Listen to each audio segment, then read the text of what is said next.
ஒரு காக்கா அதோட வாழ்க்கையில ரொம்பவே மகிழ்ச்சியா இருந்துச்சு ஒரு கொக்க பாக்குற வரைக்கும். அது கொக்கு கிட்ட, கொக்கி நீ வெள்ளையா எவ்வளவு அழகா இருக்குன்னு சொல்லிச்சான். கொக்கு சொல்லுது, நானும் நான் தான் அழகுன்னு இவ்ளோ நாள் நினைச்சிட்டு இருந்தேன் ஒரு கிளிய பாக்குற வரைக்கும். அந்த கிளிய பாத்தியா, 2 வண்ணங்கள்ல எவ்வளவு அழகா இருக்குன்னு சொல்லிச்சான். அந்த காக்கா கிளி கிட்ட போய் கேக்குதான். அதுக்கு கிளி சொல்லிச்சான், நானும் சந்தோஷமா தான் இருந்தேன் மயில பாக்குற வரைக்கும். உடனே காக்கா மயில இருக்கிற ஒரு மிருக காட்சி சாலைக்கு போய் பாக்குது.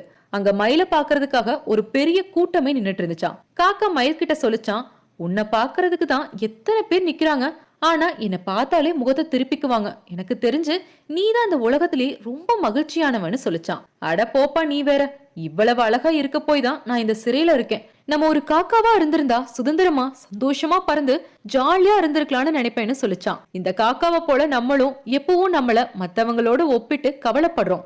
இறைவனுடைய படைப்புகள் எல்லாமே ஒவ்வொன்றிலும் உயர்ந்ததுதான். கடவுள் நமக்கு கொடுத்தத மதிப்பும், அதுக்காக சந்தோஷப்படுவோம்.